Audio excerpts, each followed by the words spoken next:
It's quite a big group for this very interesting talk that we are going to have today, which is called Intersectionality and CEDAW. And for those who don't know what CEDAW stands for, it stands for Convention on the Elimination of All Forms of Discrimination Against Women. The familiar faces I see here, I'm sure they know what CEDAW stands for. So I'm honored to introduce the distinguished panel for highly esteemed international human rights law professionals. Each of them has extensive professional experience background in looking at intersectionality from the perspective of their own academic work.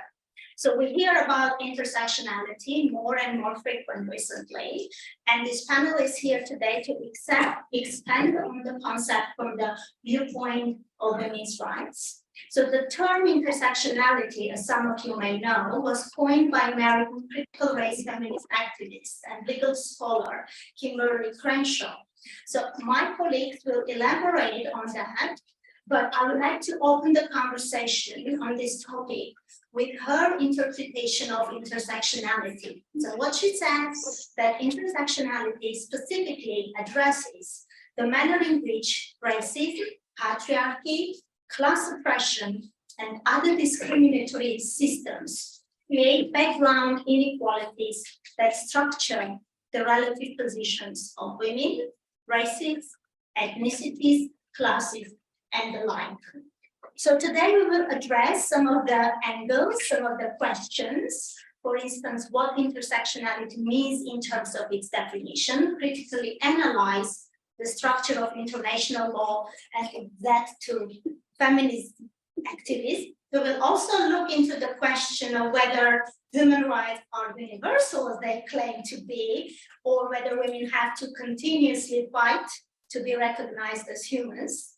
We will also look at the term intersectionality from the perspective of two different treaties, the CEDAW and CRC, Convention on the Right of the Child. And another curious angle that I'm very pleased to say we are going to look at intersectionality today is to explore two different rights, how they coexist, the women's rights to equality and the freedom of religion or belief. So we will dive into these questions and try to find answers, and we will open the floor to Q&A after all the panelists made interventions. So I wish we had ample time and each panelist could have a separate seminar on the topic, but each panelist will have 20 minutes to dive into the speech. And after that, as I already said, we will open to the Q&A. So without any further ado, which I already did probably, I would like to introduce Dr. Amanda Dale to you. Amanda is a feminist activist, faculty of Women's Human Rights Institute, research fellow and human rights researcher at the Education Center of the University of Ottawa, and also graduate of Keller College University of Oxford with a degree in international human rights law. And in fact, Amanda is anchoring her today's talk on her PhD dissertation, which is Intersectional Human Rights at CEDAW.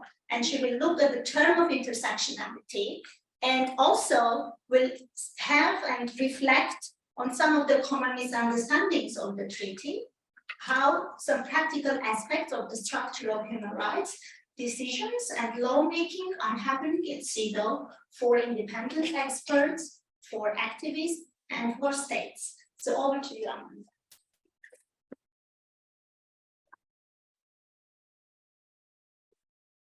Thank you, Anna. I'm sorry that I have to change the height of them. Thank you, everyone. Anna started us off with a definition, and I'm going to use a similar one from Kim Crenshaw. Maybe somebody can help me get this a little bit higher. Is that working for everyone? Yes. Okay. So I also want to start out with a quote from Kimberly Crenshaw about the world before CEDAW, because we're assuming a starting place of CEDAW, but there was, of course, lots of work on women's human rights before that.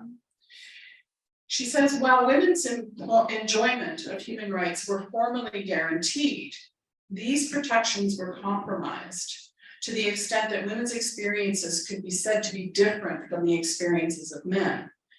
Thus, when women were detained, tortured, and otherwise denied civil and political rights in the same fashion as men, these abuses were clearly seen as violations of human rights. Yet when women were raped in custody, beaten in private, or denied access to decision-making by tradition, their differences from men rendered such abuses peripheral to core human rights guarantees. And this is really the origin of the struggle for the protection of women's human rights in the international human rights system. I know that Aldo Facio is going to give us a rich background of those struggles and of the difference that the frameworks make. But I'm going to start us off with some real basic frames for today so that the other speakers don't have to repeat those elements. Of course, you know that international human rights treaties have a complex geopolitical and doctrinal history that it would be impossible to do justice to in today's brief talk. So I'm going to skip over a lot of important detail that anybody who's really interested in diving into those historical moments would want to explore more fully. Generally, however, prior to CEDAW, the UN's approach to women's rights had been informed by classically liberal legal preoccupations with respect to de jure black letter aspects of law. Such things as to raise the status of women, irrespective of nationality, race, language, or religion, to equality with men in all fields of human enterprise, and to eliminate all discrimination against women in the provisions of statutory law, in legal maxims or rules, or in interpretation of customary law. There are so many ways to begin the story of intersectionality in and at CEDAW. But the stories always begin with the advocacy of women's human rights defenders and feminists. The UN Charter was the first to mention discrimination specifically on the basis of sex in 1945. As a result, it must be said, of the activism and lobbying of Latin American and South Asian women. In 1948, the Universal Declaration of Human Rights, for instance, embedded a universal set of protections in what it called a New World Order, which turned out to be not so universal, nor arguably so new. The history is referenced, in fact, in the preamble to CEDAW. Various forms of oppression that could not be seen by an abstraction imagined by those who already held rights needed to be asserted by those who experienced structurally invisible violations in order to become sequentially enumerated in specific protections for particular vulnerable populations. And so we have the sequence of treaties that are based on identity characteristics rather than on abstract rights. Paradoxically, we can see this as both a specification of experiences of discrimination and as a fragmentation of them. Intersectionality is a familiar word in feminist circles. Activists and academics, even I'm hearing now domestically public policy officials, all use intersectionality regularly to talk about women's rights. Most often we use the term to articulate and address the fullness of women's oppression, including not just their gender, but race, disability status, sexual orientation, immigration status, and frequently class and gender expression. But what does it really mean? And how has it come to be part of the CEDAW committee views on the meaning of discrimination according to the treaty? The term intersectionality, as Anna introduced us, was first coined by Kimberly Crenshaw, American critical race feminist, activist, and legal scholar. The term in her writing was a metaphor for how discrimination works in real life. She said, consider an analogy to traffic. in an intersection, coming and going in all four directions. Discrimination, like traffic through an intersection, may flow in one direction and it may flow in another. If an accident happens in an intersection, it can be caused by cars traveling from any number of directions, and sometimes from all of them. So really the metaphor itself, which has powerfully captured an approach to anti-discrimination, was based on this traffic intersection understanding. And so you now know why the word was used, and it kind of makes it more simple and clear to see.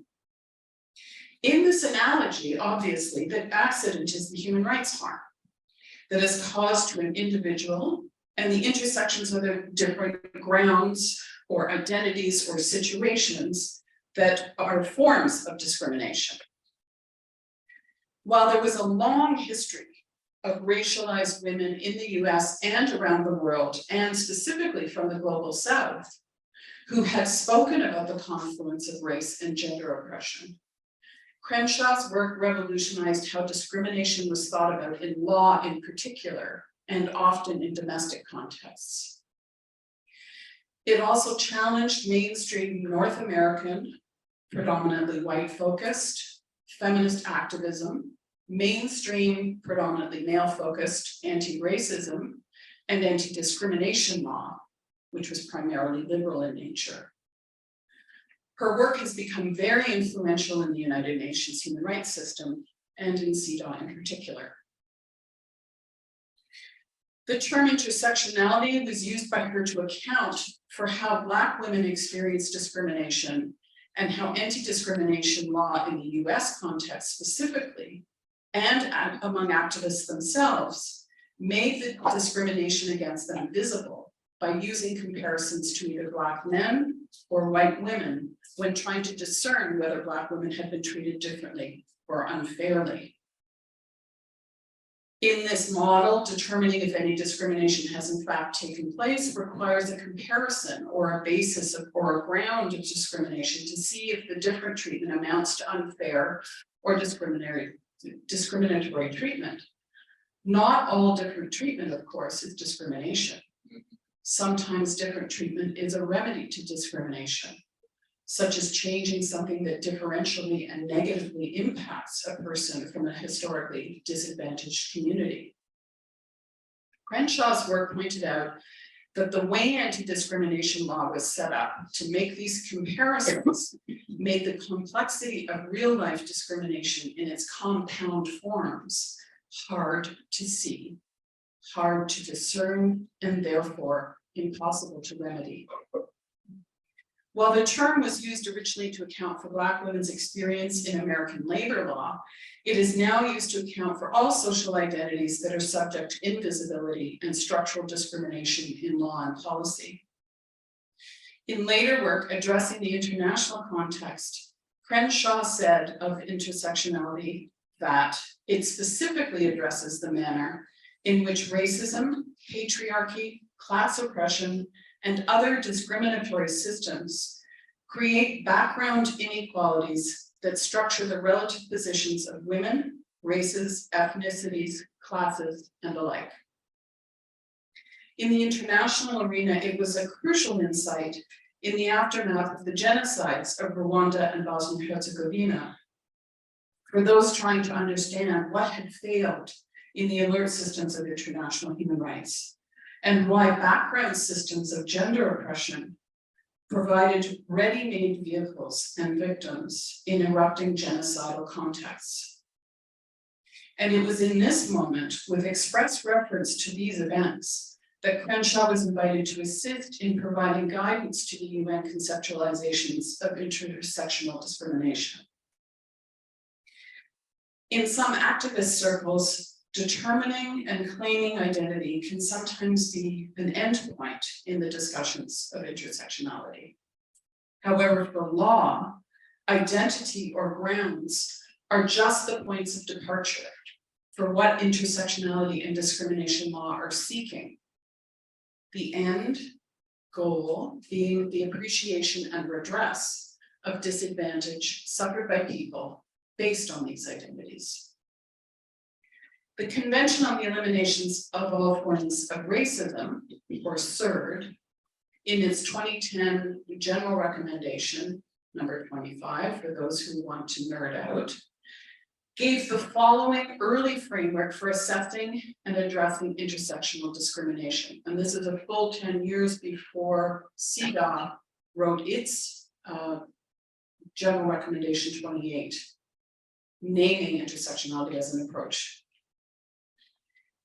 The forms and manifestations of gender dimensions of race discrimination must be discerned. The circumstances in which they occur, their gendered causes and consequences, and the availability and accessibility of gender-sensitive remedies. Sandra Freeman's four-point typology is also helpful in this regard, and both can be used together.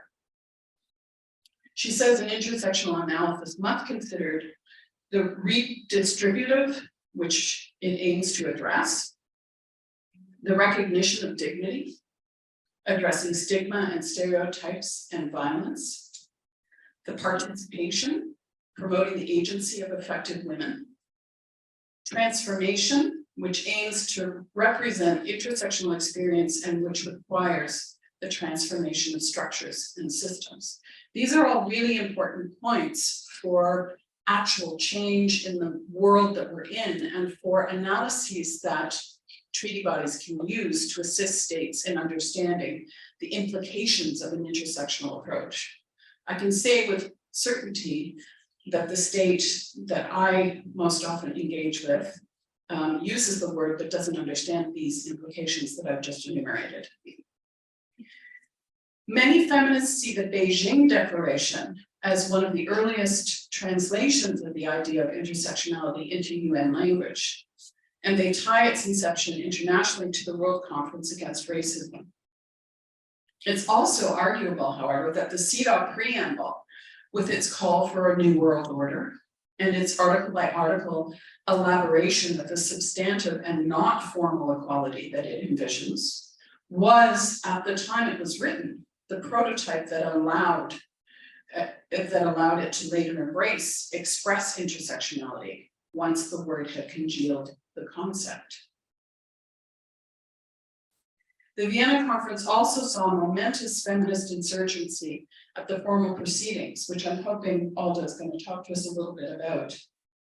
And that shifted the ground and centered women's human rights as a core and express aspect of international protections, as captured in its Article 18. In her work for the United Nations, Crenshaw was careful to insist that accounting for discrimination against women in an intersectional manner required attention to the social process of discrimination. That is not just the legal manifestations of discrimination. In her view, an individual's experience of intersectional discrimination cannot be properly understood unless you take account of the context of complex group disadvantage and exploitation, the history of exploitation and exclusion of the group a woman might come from. Intersectionality is not simply the experience of personal exclusion or inclusion during a one-time event of discrimination by an individual, but it is part of a social process that disadvantages groups of people over time. Without this clarity, the radical promise of intersectionality as offering structural analysis of the intersectional process of discrimination collapses into the identity-based and narrow grounds of discrimination that it was developed to unseat. Intersectionality has both implicitly and explicitly been incorporated into the human rights system through the interpretations the treaty committees are authorized to make, except, as WHRI has traced in ICCPR, most puzzlingly, since the black letter law of that treaty would have invited such an analysis from the get-go. The third general comment 25, which I just mentioned, and CEDAW's general recommendation 28, while written a decade apart, both arose out of the legacy of activists and civil society contestation regarding the universality, coverage, and meaning of the treaty's protections for those who experience multiple grounds of discrimination simultaneously. Both documents provide doctrinal heft to the deliberations and exchanges among and between various UN institutions, NGOs, and women activists from the Global South at public forums and through the Academy by developing the language of intersectionality expressly. CEDAW has integrated intersectionality through its doctrine and expressly through GR 28 and the subsequent General Recommendation 35. And for those of you who are in the class with us, reading General Recommendation 35 before I teach you on Friday is going to be a very good idea.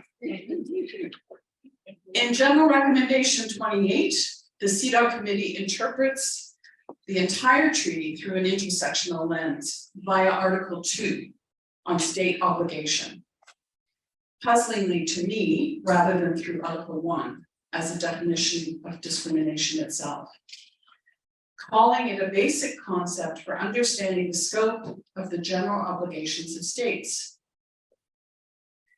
General Recommendation 28, however, was the most contentious general recommendation to be written.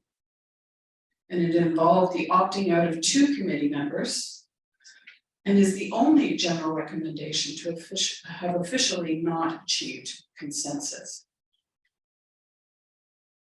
Having had the interval since writing General Recommendation 28 in 2010 to reflect on the role of intersectionality in its decision-making, the committee has issued a summary of the meaning of intersectionality in its deliberations within the context of an overall update on its seminal General Recommendation 19 on violence against women. So again, back to General Recommendation 35 as the update.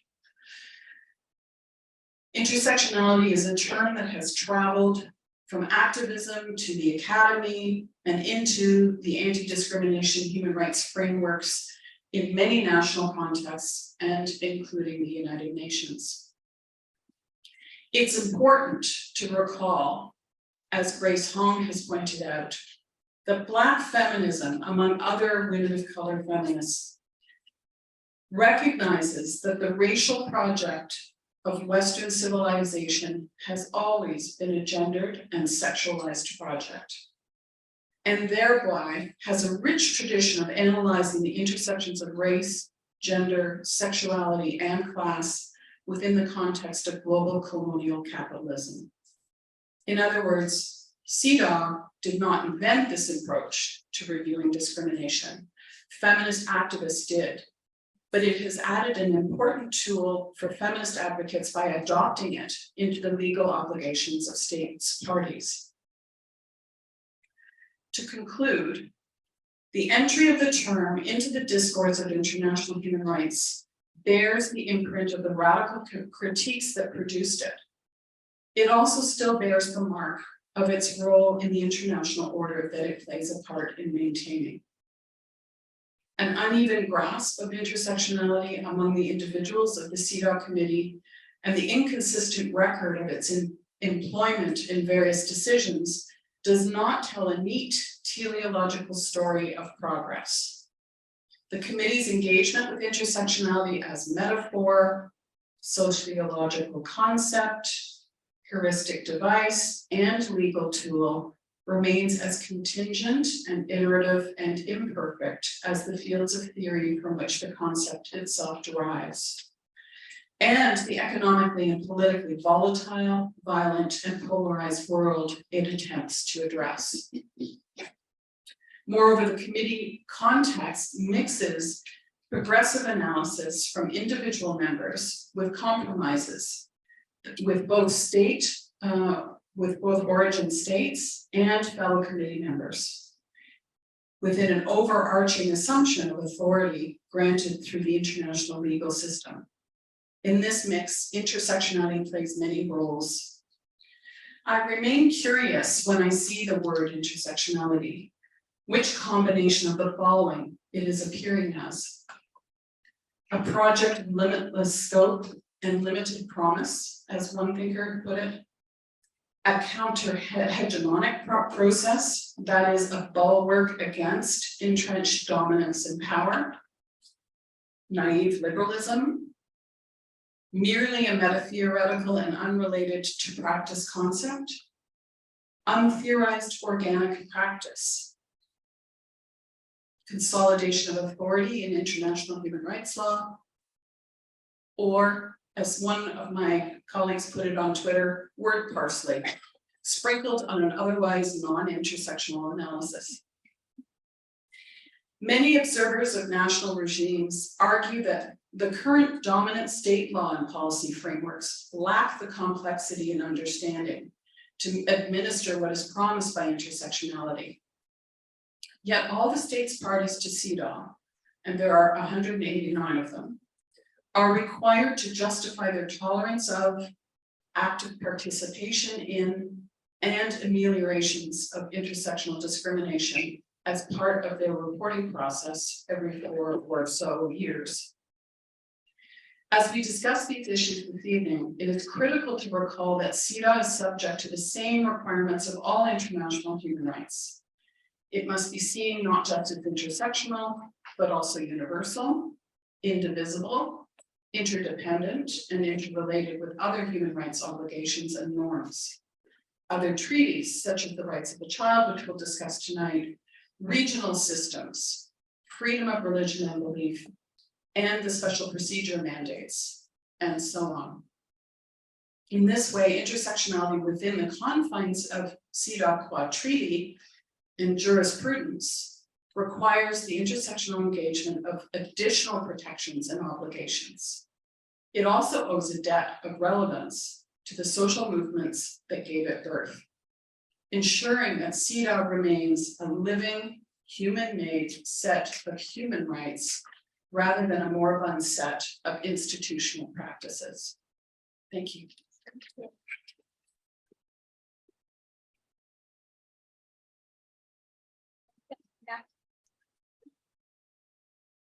Thank you, Amanda. So, moving forward, what we have to remember is that intersectionality, as Amanda put it, is not simply one-off event of discrimination of an individual. It's a social process that marginalizes, that disadvantages a group of people over time.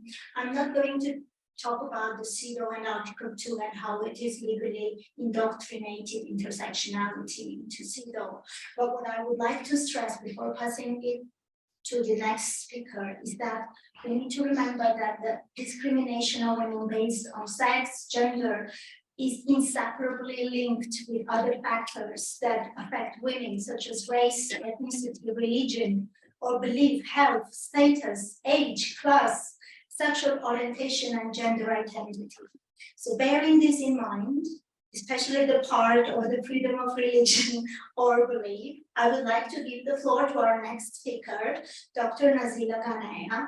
She is professor in international human rights law at the University of Oxford. She serves as Associate Director of the Oxford Human Rights Hub and is a Fellow of Keller College. Nazila assumed her mandate as UN Special Rapporteur on freedom of religion or belief in 2022. Although her nearly 30-year experience is rooted in academia, her academic work is very strongly connected to the multilateral practice of international human rights law.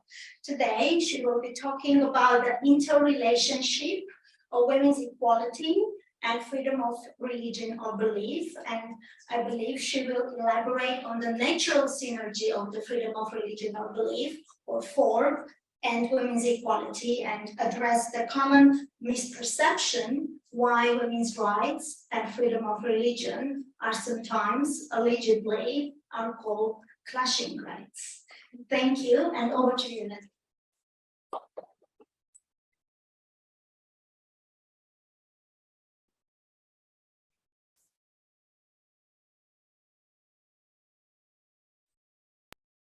Thank you so much. It's a real pleasure to be with you. I don't know if I'll manage to do all of that, but at the very least, I will pick up where Dr. Amanda Dale left us. which is, she reminded us that CEDAW member states are obliged to respond to intersectionality in their reporting. So are the 55 or so special rapporteurs of the UN human rights system, one of which is freedom of religion or belief, are they obliged to respond to intersectionality? Again, I won't respond on behalf of all those mandates, but I will explore the extent to which operationally this mandate on freedom of religion or belief takes on board intersectionality.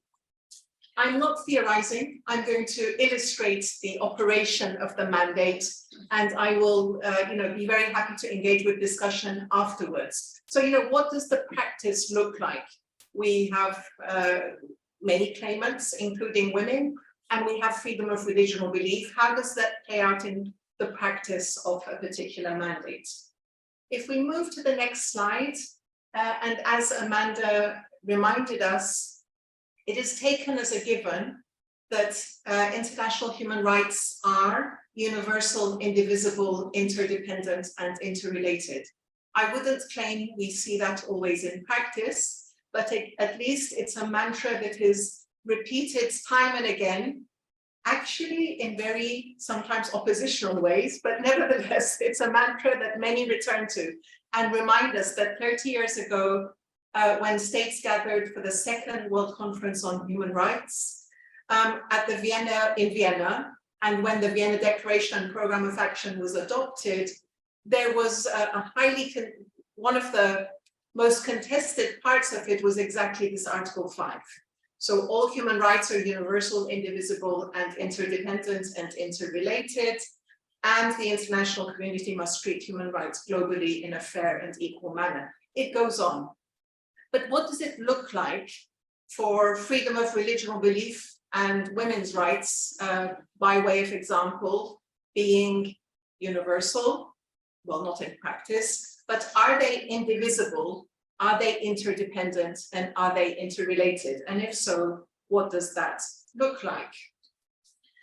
If we move to the next slide, the mandate that's renewed the mandate on freedom of religion or belief in March 2022 tells me that I'm obliged to address women's rights. I would have anyway, but it's also good to be able to point to this preamble and the articles to emphasize the need to do so.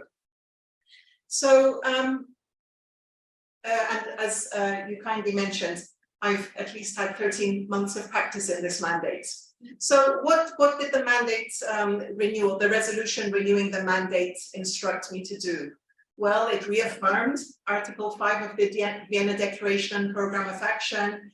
The preamble expressed deep concern at continuing acts of intolerance and violence based on religion or belief against individuals, including those belonging to minorities. I'll return to this because this might not be very evident. Why am I drawing attention from the long resolution? Why am I drawing attention to acts of intolerance and violence based on religion or belief? And then in the operational part, Article 9 urges states to step up their efforts to promote and protect freedom of thought, conscience, and religion or belief.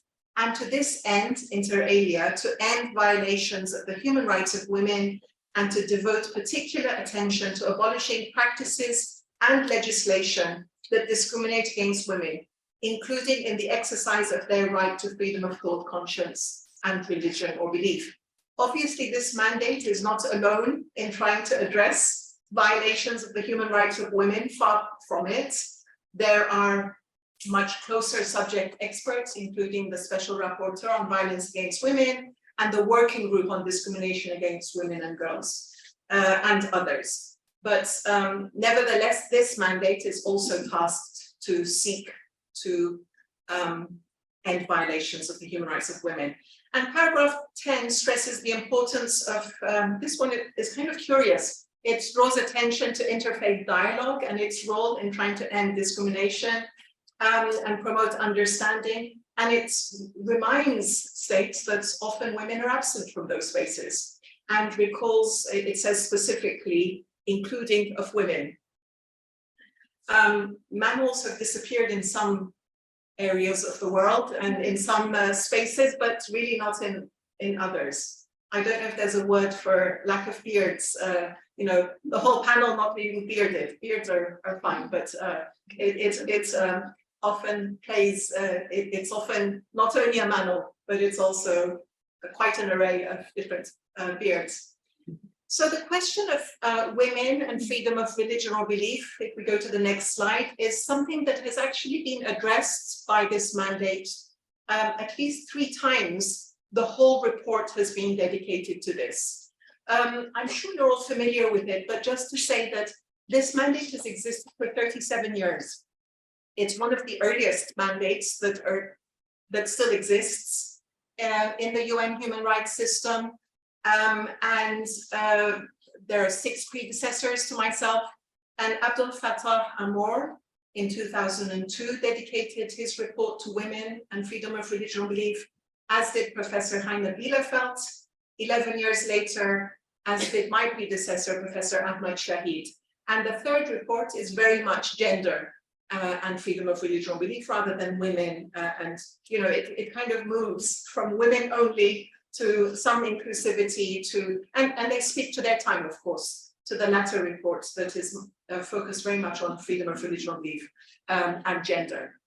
If we move to the next slide, I've not often been challenged to cover what freedom of religion or belief is in international human rights law in 2 minutes, but I will do that today. And if we are looking for a shorthand, then we would look at Article 18 of the Universal Declaration of Human Rights, Article 18 of the International Covenant on Civil and Political Rights, that has been interpreted very usefully, even though it's 30 years old.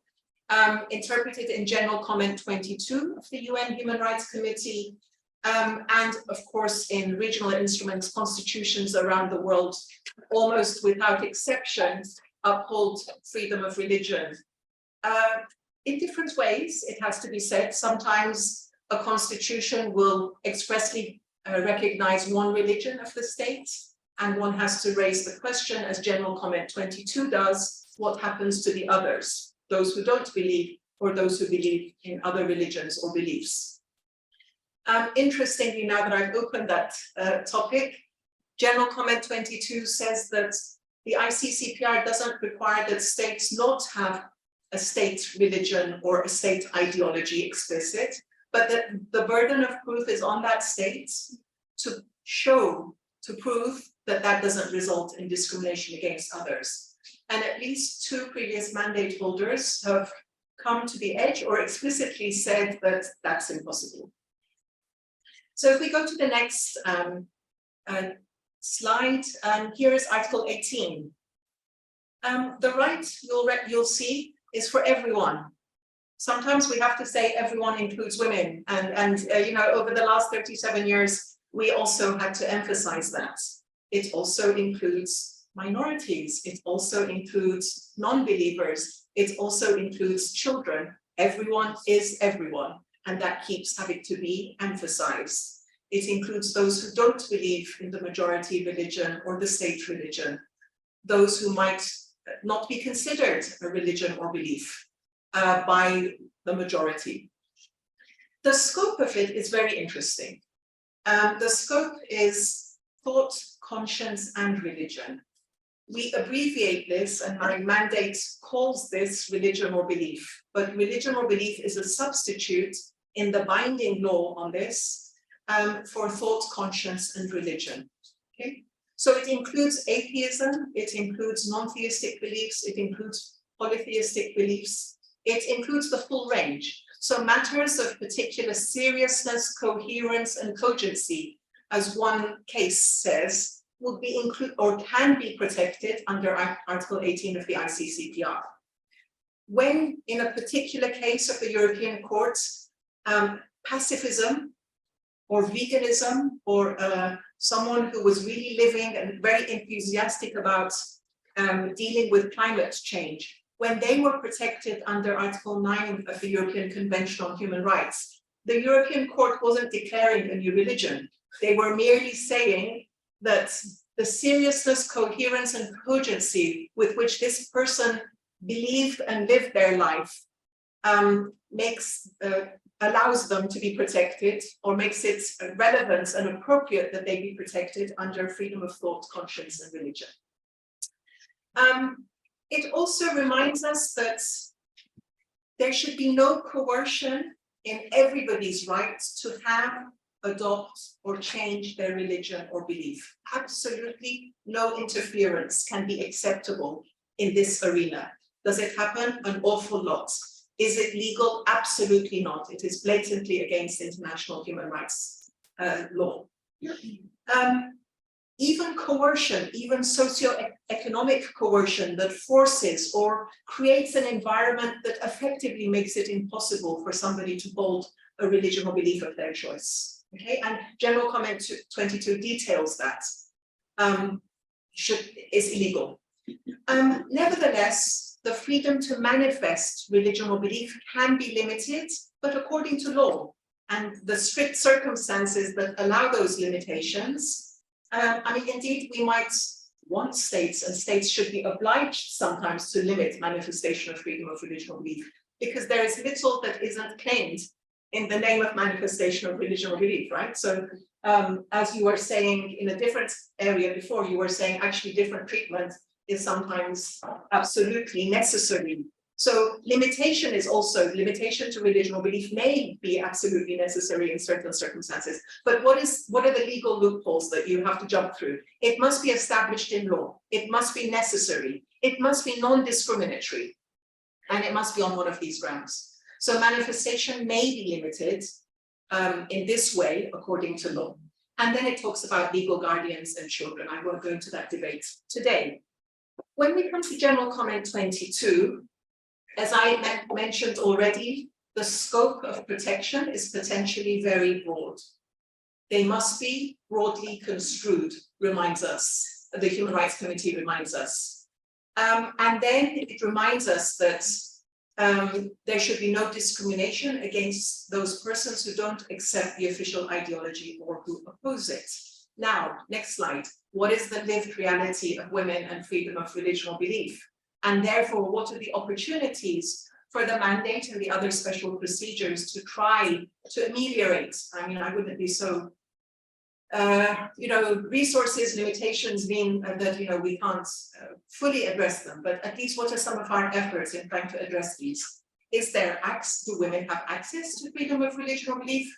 This scope, having, adopting, changing, and manifesting according to their own conscience, which the subtext of that, or actually explicit within that, is their right also to be able to interpret, to understand, and then manifest according to their own understanding.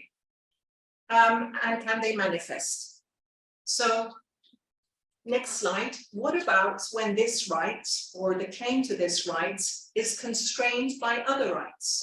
Well, there are extreme circumstances that the International Covenant on Civil and Political Rights has warned us about and has foreseen, saying that nothing in the present covenant may be interpreted as implying any right to engage in any activity or perform any act aimed at the destruction of any of the rights and freedoms recognized herein. Okay, so you can't claim freedom of religion or belief and extinguish women's rights. Vice versa is also true. An example doesn't immediately come to mind, but it stands, all rights stand and fall together. And I think operationally, the mandates, the special procedures, I have one thematic instruction. Nevertheless, I need to be very mindful of this in everything that I do. So the next slide. This mandate over the past, actually when Asma Jahangir was the mandate holder, in one of her reports, she talks about violence in the name of religion or belief. Okay? And that happens too, right? And for those who buy into caching rights, and I would suggest that, nothing that I have said kind of says that that is in principle necessary. Actually, all rights depend on one another. Freedom of religion or belief is a freedom of expression right. What would freedom of religion or belief be if it cannot be expressed? It would be 18.1 and nothing, actually, the first part of 18.1 and nothing else, okay? So, and that's another right that is often claimed, shall we protect freedom of religion or belief, or shall we protect freedom of expression? Well, both. to the maximum extent possible, dictated by the facts of the circumstance of the case. So this is noting that there can be discrimination or restrictions on other rights in the name of religion and in the name of the claim for freedom of religion or belief. Okay? And this is what I put in my first report to the Human Rights Council, which was last March. I said, actually, by freedom of religion or belief and by looking back to 37 years of mandate practice, we can see that there are three dimensions to freedom of religion or belief. One is freedom of religion or belief as in the Article 18s that we just looked at, okay? Which is, at the heart of it, of this mandate at least. Secondly, that there should be no discrimination on grounds of religion or belief. And by religion or belief, non-discrimination on the grounds of religion is what is captured in the instruments. I think 37 years of practice and Article 18 of the ICCPR suggests to us that we should read that broadly, to include religion or belief, to include thought, conscience, and religion. So no discrimination on grounds of anybody's thought, conscience, religion, or belief. And thirdly, this is an articulation of what had already been brewing in the mandate practice, that there cannot be that we cannot have the targeting of individuals in the name of religion or belief, on the basis of or in the name of religion or belief. Okay, so this right cannot be a tool of discrimination. This is not really an innovation, but it's worth mentioning, and it must be considered a core part of freedom of religion or belief, including of this mandate. But I thought it's very essential to also look at the flip side of that yes, there should be no violations in the name of religion or belief, but we also see instances, and we should encourage instances of religion or belief being used as a point of inspiration, volition, cooperation in enhancing other human rights and in promoting other human rights. Okay? Maybe that's a little bit more alien, but maybe we'll get there in the third part. If we go down 2 slides, how does this map onto CEDAW Article 2? Well, in modifying social and cultural patterns of conduct, I think religion or belief and violations in the name of religion or belief, and perhaps religion or belief as a point of inspiration to try and counter violations of women's rights is pertinent, I would suggest. Next slide, Article 5 of CEDAW, condemning discrimination against women in all its forms and pursuing by all appropriate means and without delay a policy of eliminating discrimination against women. I would suggest that much in legislation, existing laws, regulations, customs, and practices are perpetuated in the name of religion or belief, and we must distance this from the freedom of religion or belief, because freedom of religion or belief doesn't entertain violations of other human rights in the name of this human right. It doesn't, and it cannot. No human rights can make that claim to trump other human rights. It's literally against the text of the ICCPR. I keep referring to the ICCPR because we don't have a treaty on freedom of religion or belief. We have a declaration on freedom of religion or belief. You can look up the 1981 Declaration on the Elimination of All Forms of Intolerance and Discrimination based on religion or belief. So our strongest treaty base is Article 18 of the ICCPR. If we move on to the harmful practices slide, I think it's also pertinent to harmful practices, because what are these? These are grounded in practices grounded in discrimination, often constituting serious forms of violence and often justified by invoking socio-cultural and religious customs and values. So again, the third dimension in particular of freedom of religion or belief becomes really, is implicit here. And there is an example in the next slide. If you look at the joint general comment between CEDAW and CRC on harmful practices, finally, we find, for the first time, we find a CEDAW interpretation. It's not in CEDAW. You don't see religion in CEDAW. I think, it was born out of the struggle with customs traditions that saw religion behind it. And by seeing religion behind it, at least in parts, but quite dominantly so, it also decides to eclipse freedom of religion belief as a human right. Okay? But finally here we see that paragraph 34 of this joint general recommendation, general comment, says that traditional and religious authorities should be one of the actors that we try to bring on board and activate in order to address harmful practices. So in terms of the mandate practice, next slide, in the communications. So a mandate holder can essentially use three tools other than engagement and encounters and all of trainings, etc., which is actually 85% of it. But the formal tools of any mandate is that they can issue communications, they can visit countries, and they can issue reports. Okay. Now, communications doesn't have a maximum. Yay! Because country visits is 2 per year, and thematic reports is twice a year. In this case, it's October to the General Assembly, 1 thematic report, March to the Human Rights Council, another thematic report. So in terms of the communications, this means either UN press releases or allegation letters. An allegation letter, who knows? Put up your hand. Okay, so I'll explain. An allegation letter is anyone who considers that their rights have been violated, can write to the UN special procedures, and they will give the facts, you know, what happened and which rights are violated. The special rapporteurs consider it, and they select from that, and they ensure that there is the consent of the victim or victims. It can be many that have been victimized or whose rights have allegedly. We say allegedly because we're not a court of law and we're not going to go and do firsthand fact finding. Okay, so we're receiving this information, therefore we have to formally call it an allegation. But we have cross-checked it, so we check that there is consent. We check it, we write it up that should this report be correct, these are the rights that are being violated, and we write to the state concerned.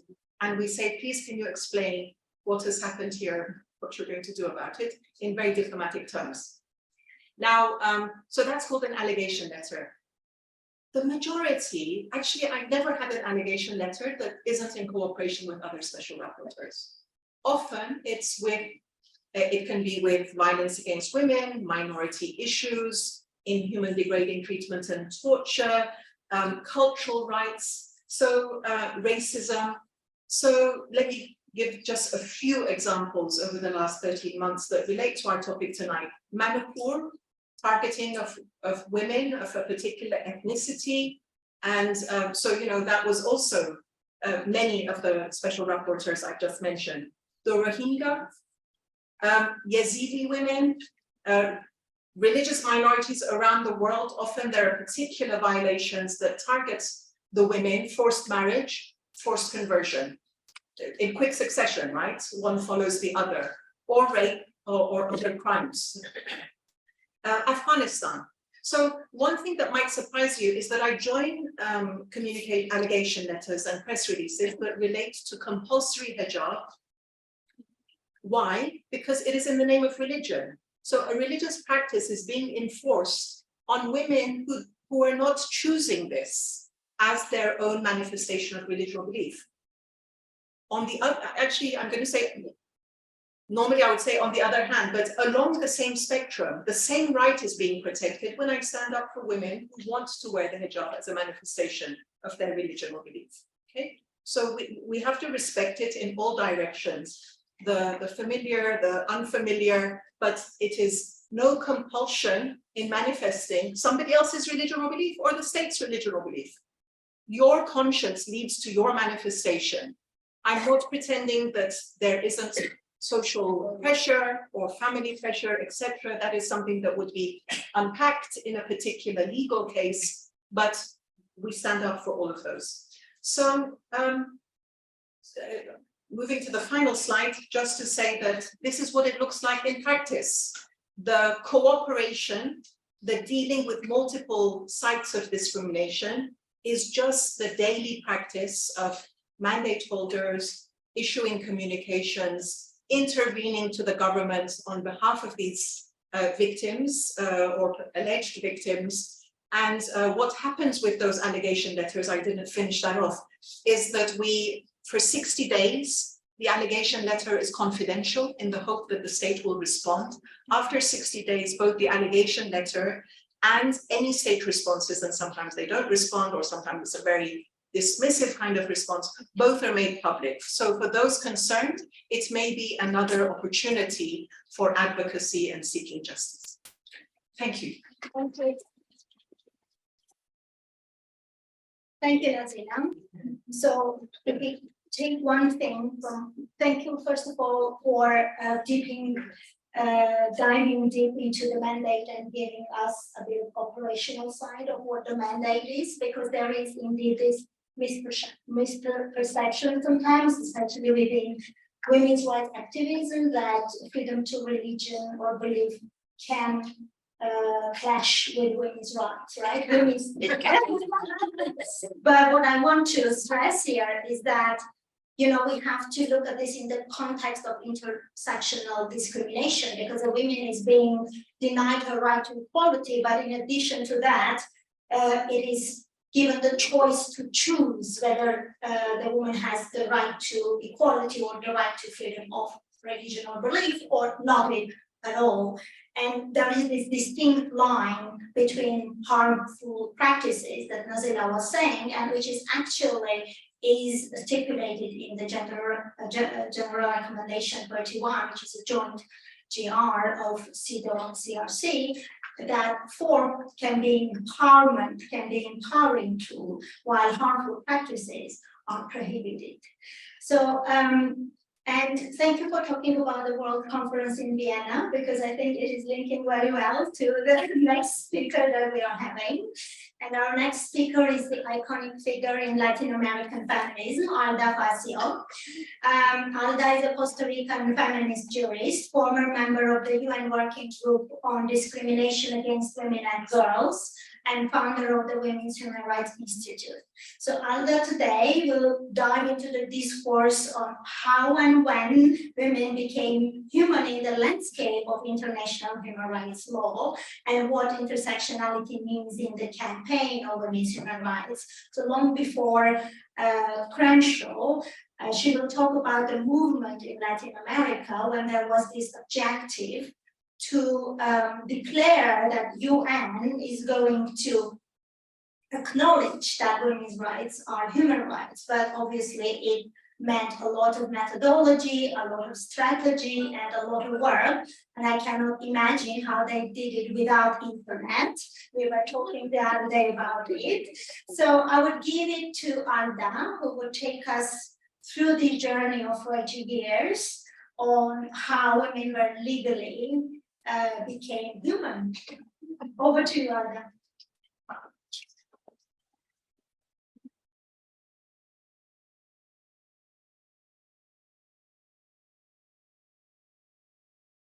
Well, let's see if I can talk. I have somebody's wearing perfume or something. I'm allergic to strong smells, and so sorry, but excuse me. So I was asked to talk about how we got to Vienna, which I always call, and I know that in human rights circles it's not called this way, but I always say women became human in 1993, or were recognized as human in 1993, because before then women's rights were not human rights. And that is why one of the slogans of the movement towards Vienna was asking the conference in Vienna to declare that women's rights are human rights, and to declare what Naz was saying, you know, the indivisibility, universality, the interdependence, you know, that of women's rights with human rights. But the interesting thing is that the conference did declare this, but yet nobody has ever in the UN system said to, you know, this is now we have 20 years of women being human, 25 years of being human. This year was 30 years of women being human. They pretended it didn't happen. It was always, ever since the Universal Declaration, of course, women were born human and had rights, but it was not so in the structures of the UN, right? As I always say, the CEDAW convention, the CEDAW committee met in a different part of, in a completely different system of the UN, which is called the System for the Advancement of Women. And the system for human rights was separate from the looking at women's rights and convention. And even though CEDAW says that, you know, this is a human rights convention, it was not listed as a human rights convention. And so that brought us, for those of us who had worked in human rights since I started being a human rights defender in the late 70s, early 80s, and a feminist before that. Of course, you can tell how old I am. But the knowing that there was going to be this conference was incredible for me. This is the opportunity to get the world to know that women are not considered human. If you don't say that women's rights are human rights, then that means they're not human.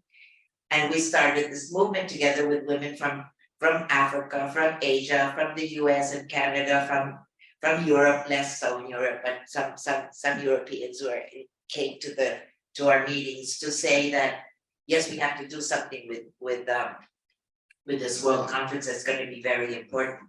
And we started meeting to say, okay, let's see how we do this. And one way was to show the universality of women's discrimination, that of the universality of women's rights, to show the universality of women's discrimination, which was in every single region of the world, in every single religion of the world. I was thinking of, you know, when Naz was talking about how religion in my part of the world, which is very Catholic, is so discriminatory towards women, and it's based on religious belief, right? And so we wanted to show that it doesn't matter what religion, what age, what everything, women are discriminated.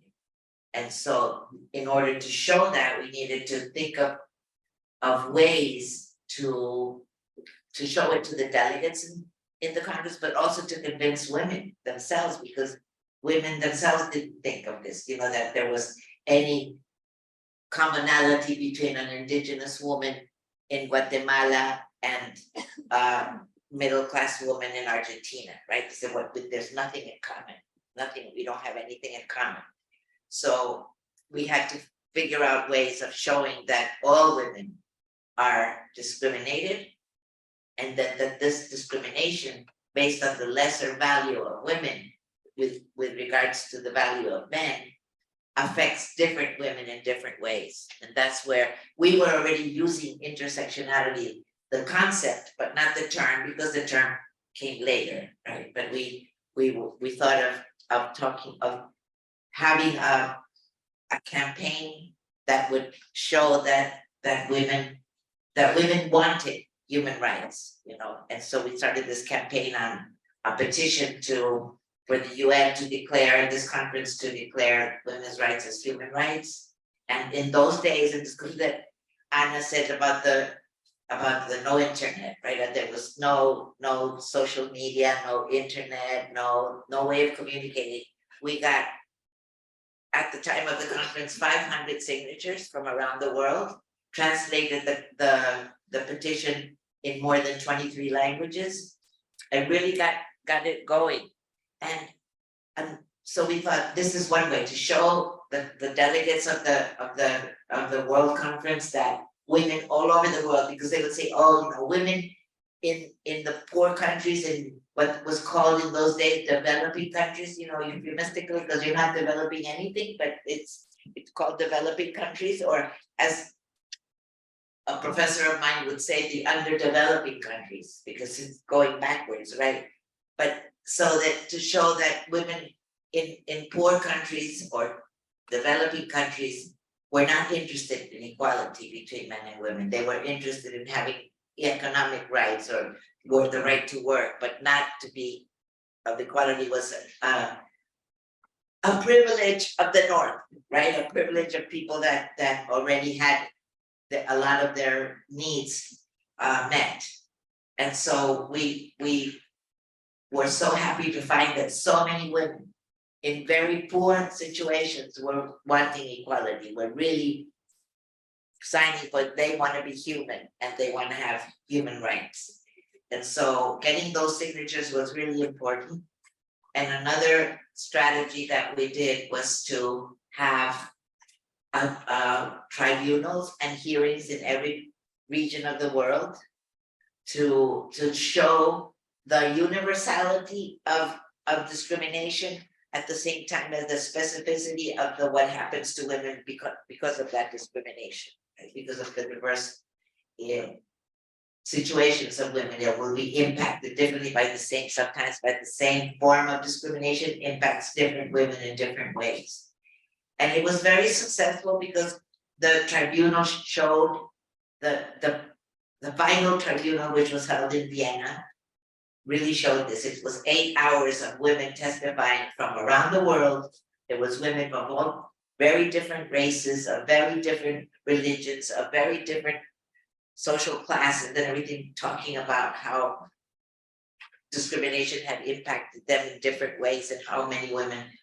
And of course, another thing that was universal was violence against women, right? So the violence against women had killed many of the women, the daughters of the women who testified, the sisters of the women who testified, etc. So it was very eye-opening for many of the delegates, because another myth that was in those days was that violence only happens to poor women, you know, and in very marginal situations, but that women in general do not experience violence. So this was very important to show. And the first thing that women always said to us were, if you had to prioritize what declaration you would want, it was always violence, right? And by violence against women, do something about violence against women. So that was something that was general, and even in every country of the world, they didn't have sometimes the words for it, but they that's what they wanted, to live in peace, to live in non-violence. And the universality was also understood of discrimination, that it did, because in those days, you have to go back to in those days it said women suffer discrimination because there's a war in this country. So no, we showed that in peaceful countries that were living peace for many decades, there was discrimination, as there was in countries that were at war, in countries that were developed or underdeveloped, in countries that had this kind of legal system or this other kind of legal system. In this religion be the dominant religion or this other, there was still discrimination. And so to show that it was something is happening, right? That women are always discriminated, no matter what the belief system is, no matter what each state had. And for example, in Costa Rica, where I come from, we have no military since 1948. And even when there's no military, because many times it's the military, it's the bringing up of people, you know, holding guns or having this in Costa Rica, guns were outlawed, there were no guns, not even the police had guns. So of course there's less violence than when there's guns, but there was still violence, and there was still domestic violence ending in killing of a woman. There's other ways of killing women. In violence, there's a lot of creativity, right? And how to really harm somebody. And so we were able, because of the tribunal, to show all these forms. It doesn't matter where you are. If you have a dictator from, you know, a military dictator, and if you have a peaceful country, a democratic country, it's still, there is discrimination. But at the same time, we tried to show, as I said, that it happened to different women in different parts. And so we had to have that idea that you can't look only at the discrimination. You have to look at what other forms of discrimination exist in that state, to see how that is impacting women. And to end, because I have difficulty talking, I'm just going to say that one thing that I have found oh no, I'm not going to end here yet. Wait, I'm going to say that because of Vienna, we had so many things that we owe to Vienna, right? We owe to Vienna the special rapporteur on violence against women, because that's what the women were asking for. it was not exactly in those terms, but to have some kind of procedure where women could have, or and the Human Rights Council could listen to what is happening. So the special rapporteur on violence against women was created less than a year after Vienna. The UN Declaration on Violence Against Women was adopted that same year in 1993, the 10th of December of 1993. And some years later, we got the working group where I was a mandate holder for discrimination against women, because it was easier to convince the delegates of the UN conference to have a special rapporteur on violence, but not a special rapporteur on discrimination. Right, so some years later, we kept on lobbying, we finally got it because we wanted both things, not one or the other, right?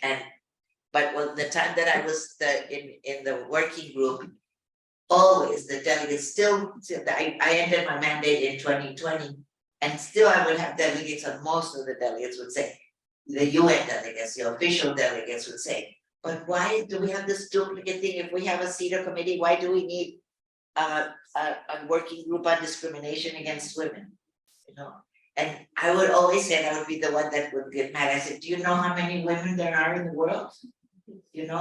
That's why we need two, and two is not even enough, right? We don't have enough, because as Naz was explaining, you only have 2 country visits a year. You're gonna go how many countries in the world, and how much can you see all the diverse ways that discrimination happens?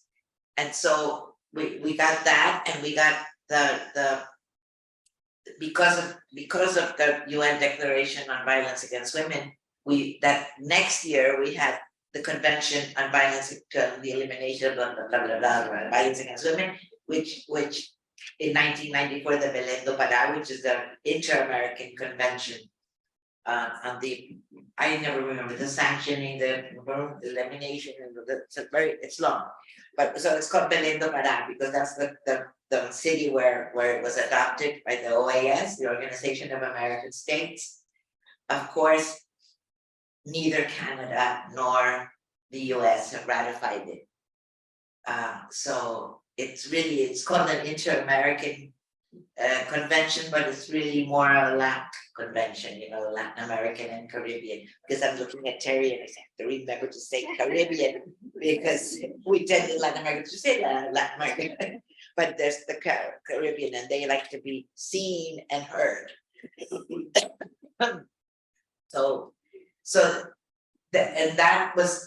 That changed it. I know that a lot of feminists or activists say, but it doesn't do anything, that we have these laws and it doesn't change anything. It does change. You should study a little bit of history to know that violence against women was considered natural. It was something that happened if you got married, that's the cross to bear. You were going to have some violence, or even when I was a young married woman, they would tell me, has your husband hit you yet? Has he beat you? And I would go, no. He said, oh, he doesn't love you. He doesn't love you. If he doesn't beat you, it's because he doesn't love you. And this was in Italy, not in Costa Rica. So it changed. I don't think that thinking is there anymore. I mean, husbands still beat their wives, but not thinking that they have the right, or the wife thinking that it's natural, right? So that is very important. And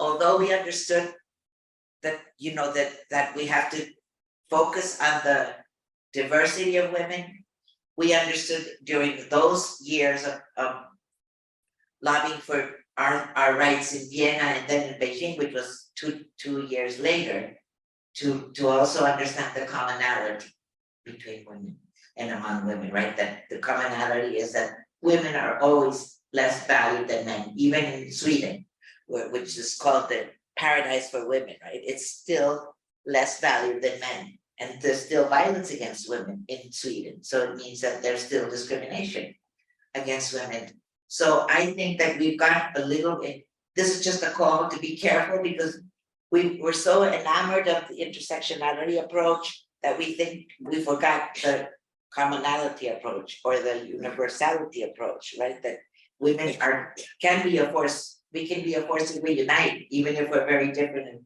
and we suffer different forms of discrimination on top of being less valued because we're women. We need to be united and strong, as I'm hearing to Kenita here. United and strong, united makes us strong, right? So we have to be aware of not going too far. When you have lived as long as I have, you see that there's a tendency, the pendulum goes from here to here. And there was a time when everything was, all women are. I never experienced that all women were considered the same. I became a feminist in when I was studying in New York and NYU, and I was a woman of color. In the US, I'm a woman of color. If I say that in Guatemala, they would get very upset with me because you have all this white privilege, but I am a woman of color. It depends on which country I go to, because I'm a woman of color. But being a woman of color in New York really showed me that it's not so true that that the feminists were, not only thinking of white women and feminism. We were there, all the women of color, there were all kinds of colored women there. And the thing is that the media, of course, only took pictures of the white women and only made the person that interviewed was the white gringo women, but did not ever look at the other women that were there in the marches when we were marching for the legalization of abortion and everything. I was never interviewed. It was always some white woman that was, typically gringa looking would be interviewed. And so I always said it's not the fault of the feminists. It's really the racism in the media. You can't then default the white women for being racist when those who are racist are the media and the structures, right? So I forgot what I was saying about this, but anyway, to think that there always has been, in those days it was a lot about talking about the universality of discrimination, but it's misunderstood. It wasn't because discrimination is universal. It does not mean that it's exactly the same in any place of the world, right? It was always, it's different, but it's still discrimination according to the definition of CEDAW, which is the one that we should use as women. And so we are losing the power of the union when we're always harping on diversity and diversity and diversity, and we don't acknowledge that we're all women and all discriminated. At least in Latin America, there's a lot of now you just see there's this group and this group and this group and this group, and they don't find that we suffer all the violence and discrimination. And so I am making a call for the balance of seeing the universality, but also seeing the intersectionality of discrimination and the different forms of discrimination. And it's not that hard, as has been shown here today, that you can see, you can fight for those, even if it's a concept that is difficult to understand for many, especially lawyers who are trained to see one form and then another form, and they can't see two things that happen at the same time, but it is possible, and it has been shown by the special rapporteurs that it is possible to say, and the reports of the CEDAW committee, and just going to the CEDAW or before. I don't know if the CEDAW is becoming very bureaucratic lately, but the way it was always, for me, I learned about intersectionality going to the CEDAW committee sessions, and even before they were talking about intersectionality, right? It's always thinking, well, how is this affecting women of a different class that the woman, if you're thinking about a law that should be adopted, always to think, well, how is this law gonna impact poor women? How is it gonna impact women with disabilities? How is it gonna impact women, lesbian women, etc.? How is that gonna affect women? And that is the question that we always have to ask when we're saying this is when we're trying to make a new law or a new policy. And I will end here. Thank you.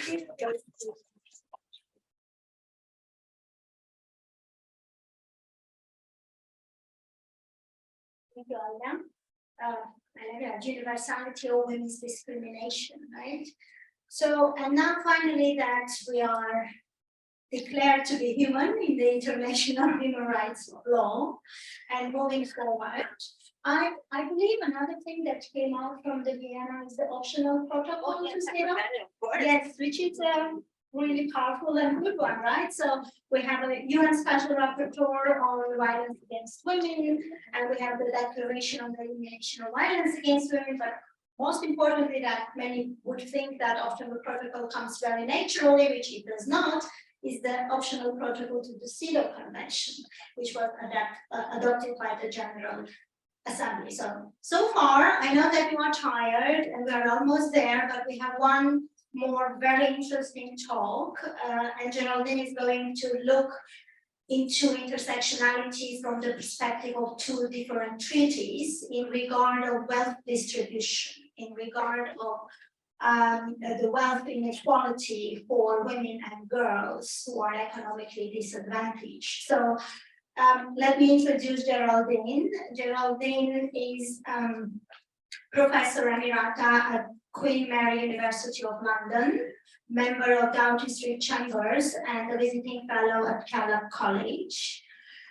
Geraldine Van Buren KC, I hope I didn't mispronounce your last name, is one of the drafters of the UN Convention on the Rights of the Child and other international laws on children. She has served as the commissioner on the UK's Equality and Human Rights Commission, headed a UNESCO project on law's duty to the poor, chairs the International Alliance of Working Class Academics, and is currently completing a monograph on class and law. She is also an honorary senior fellow of the British Institute of International and Comparative Law. What a biography indeed. Over to you, Geraldine.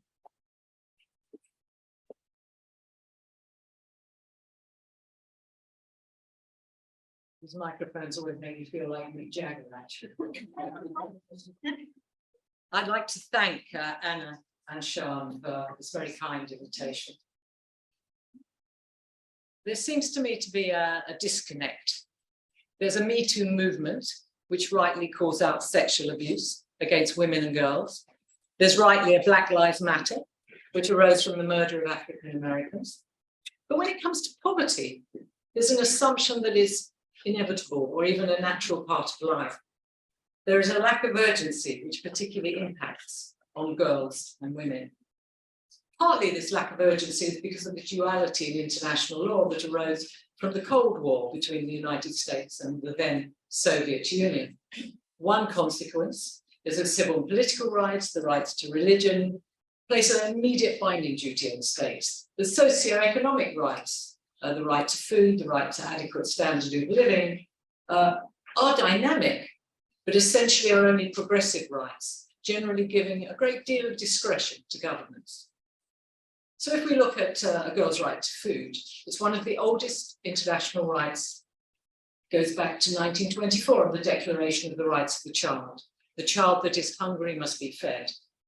Although originally non-binding, the rights developed into expanding, binding form, and are now replaced it in the Convention on the Rights of the Child to try and strengthen the international covenants on economic, social, and cultural rights protection. Yet we even have child hunger in industrialized states, and actually in this country and not far from here. Yet a girl's right to food has never been contentious. States have not said that it's not the proper role of states to feed girls, nor have they argued that an international right to food per se violates their sovereignty. It's one of the easiest rights to protect. No issues of competing rights and freedoms, no issues of culture in the sense there is no culture which says girls are not entitled to food. There have been cultural practices, as we know, of preferential feeding of boys before girls, but these have never been justified by states. So if we cannot protect the right to food for girls, is there a way to make law consider social justice and socio-economic rights as urgent and increase the pace of combating and even preventing the poverty of women and girls? I want to suggest that we should consider making class discrimination prohibited expressly. And this would reinforce the illegality of discrimination against girls and women, and it would make poverty a more urgent challenge, and it would strengthen intersectionality.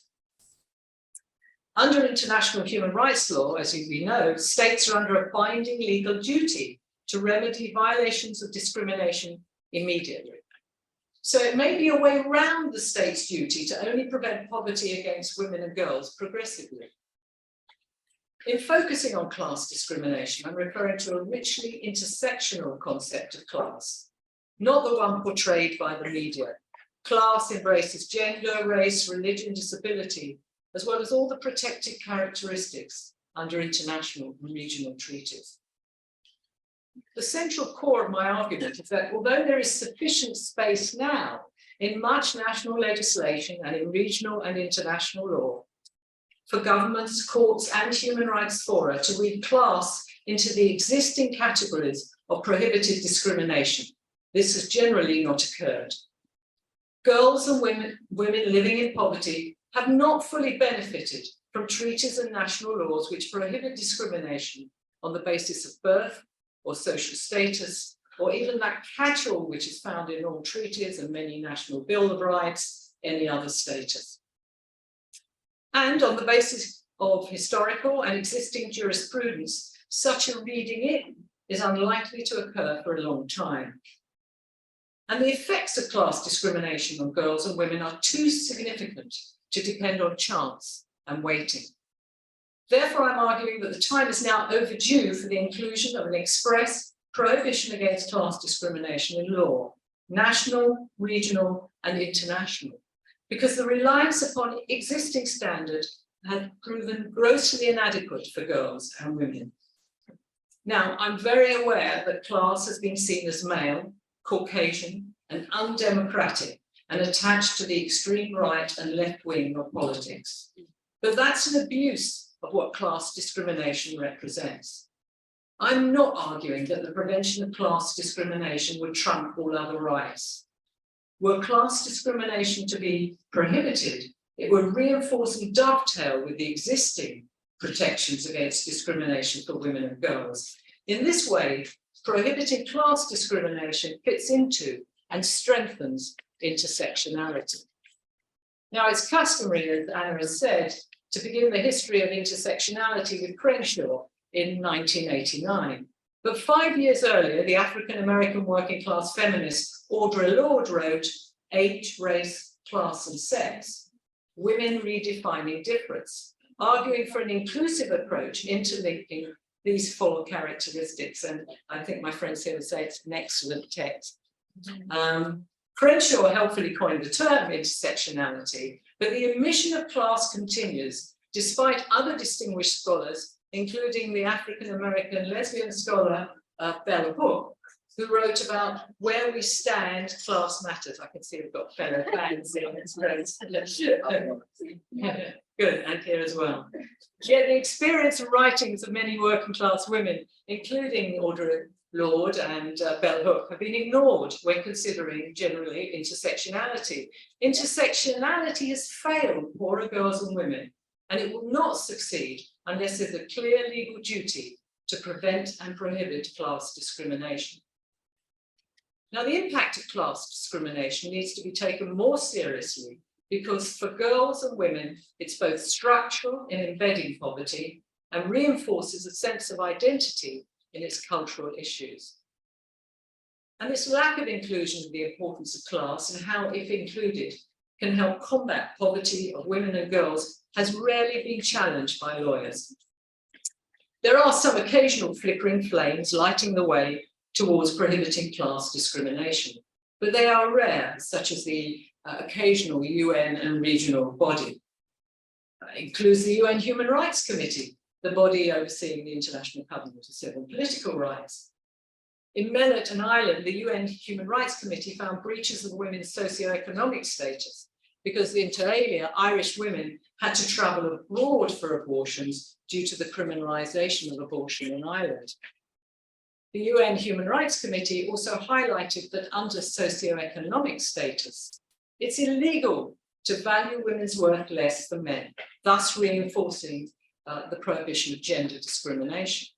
And this points a progressive way forward to interpreting class discrimination in a way that creates space for it to accord with human rights. And this includes the International Labour Organization's Women at Work initiative, seeking to combat the unequal distribution and undervalue of care work, which is mainly, although not exclusively, but mainly undertaken by women.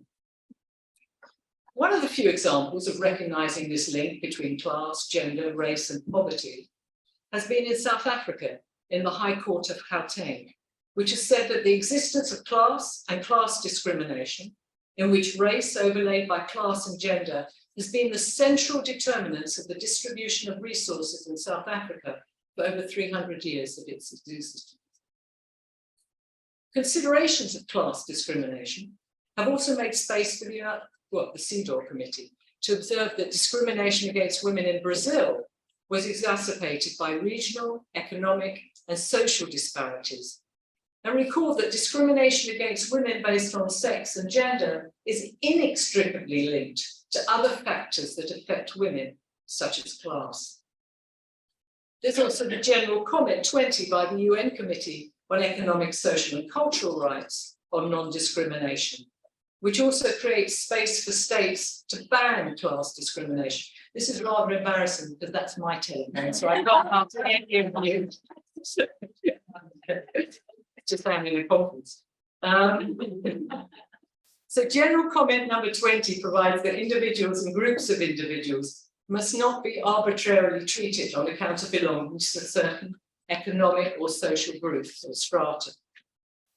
A person's social and economic situation when living in poverty may result in pervasive discrimination, stigmatization, and negative stereotype, which can lead to the refusal of or unequal access to the same quality of education and healthcare as others, as well as denial or unequal access to public places. But unless class discrimination is expressly prohibited by law, we're robbing ourselves of a valuable instrument with which to prevent and combat women and girls' poverty. If class discrimination is expressly prohibited, then it becomes both a tool and a symbol. Girls and women living in poverty would feel valued by the state. In the Convention on the Rights of the Child, there's a duty in the Convention to make its provisions both widely known and accessible in appropriate language. We cannot expect girls to wade through volumes and volumes of international human rights law to define status or social origin. Therefore, an express prohibition of class discrimination also has an educational value. It will become public knowledge and therefore more accessible to girls and women living in poorer communities. Now, there has been some general progress in relation to girls and women who are living in poverty, but in rural areas. In 2018, the UN adopted the Declaration of Peasants and Other People Living in Rural Areas, surprisingly voted against by the United Kingdom, Australia, and also Hungary. This provides in its preamble that peasants and other people working in rural areas suffer disproportionately from poverty, hunger, and malnutrition.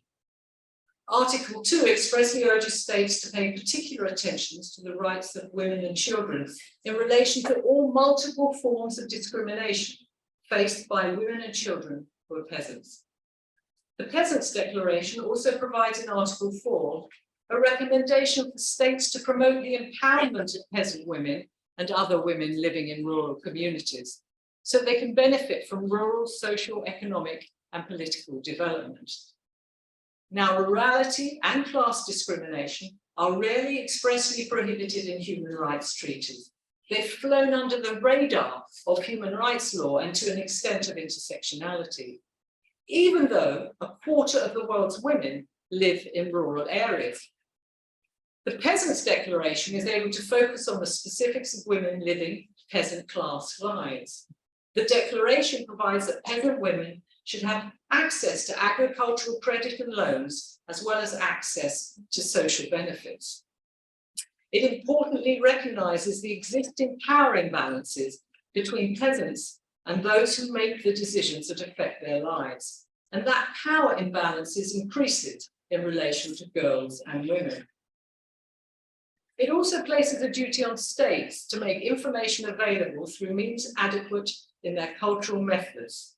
So it guarantees in a positive language, as compared to the negative language of non-interference in the covenant, the right to pursue their cultural development and individually and communally to express their cultures. Now, the Peasants' Declaration is, of course, non-binding in its entirety, but its value lies in the recognition of the rural working class, including women, and the effects of discrimination which they face. Until the UN Declaration, many thought that peasantry as a class was consigned to history, and therefore their needs and entitlements were ignored, including by the non-governmental human rights communities. The Declaration provisions also add to the CEDAW Treaty provisions. CEDAW was the first human rights treaty to focus expressly in Article 14 on the lives lived in rural poverty by both women and girls. The Peasants' Declaration, adopted 2 years after CEDAW's general recommendation on rural women, builds on this, which in turn means the CEDAW committee can use the declaration to strengthen its recommendations. It's not only peasant women who benefit from an express prohibition of class discrimination. We all know there's a recognised pay gap between men and women. And it's possible to calculate that because the data collection follows on from the legal prohibition of the discrimination. And as we know, it can be used in litigation and debated in legislatures. However, there's also a class pay gap, which researchers from a number of countries, including Norway and the United States, have established. Not only is the class pay gap lawful on admission to employment in many countries, including this one, but it continues legally, even where people have been in posts for a long time and have the equivalent qualifications and experiences as those from wealthier classes. Were class discrimination to be prohibited, there would be an opportunity to narrow the pay gap. For women who've been working class heritages, such claims would be strengthened and would strengthen sex discrimination laws. Many South American constitutions prohibit class discrimination, and its implementation would be strengthened if there were international treaties also focusing on class discrimination and taking an intersectional approach. Such prohibitions have given space to the Inter-American Court of Human Rights to begin to use the concept of intersectionality. And it used it for the first time in a case concerning a child living in poverty in the case of Gonzalez against Ecuador. And in Gonzalez, the court reasoned that numerous factors of vulnerability and risk of discrimination intersected that were associated with her conditions, the applicant's conditions, as a minor, a female, a person living in poverty, and a person living with HIV. The discrimination experienced by Talia was caused not only by the numerous factors, but also arose from a specific form of discrimination that resulted from the intersection of those factors. And this was possible because the prohibition of class discrimination is found in many South American constitutions, as well as specific provisions in the Inter-American Convention on Human Rights.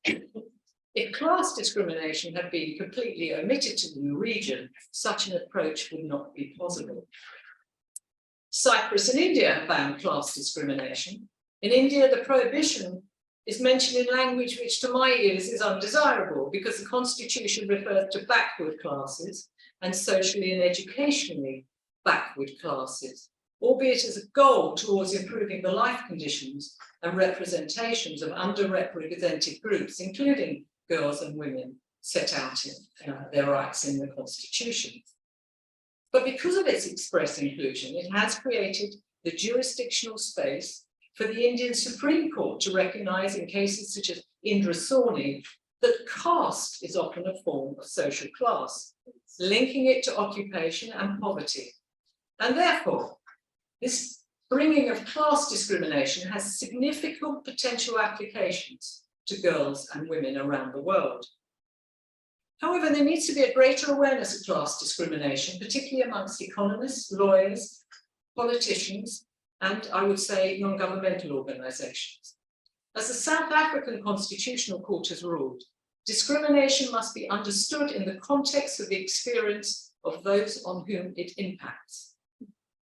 This is more challenging when both the policies and the laws are drawn up by those from a narrow range of classes, which often does not include members of poorer classes. This in turn impacts upon the gender imbalance in many of the world's legislations. The existence of class discrimination requires legal recognition.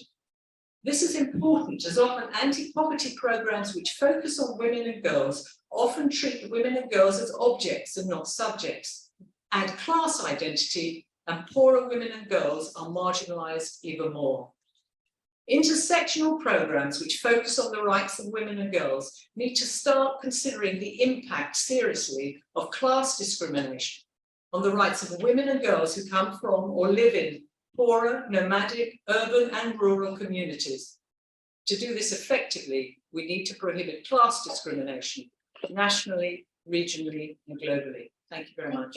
Thank you very much to the panelists. One more.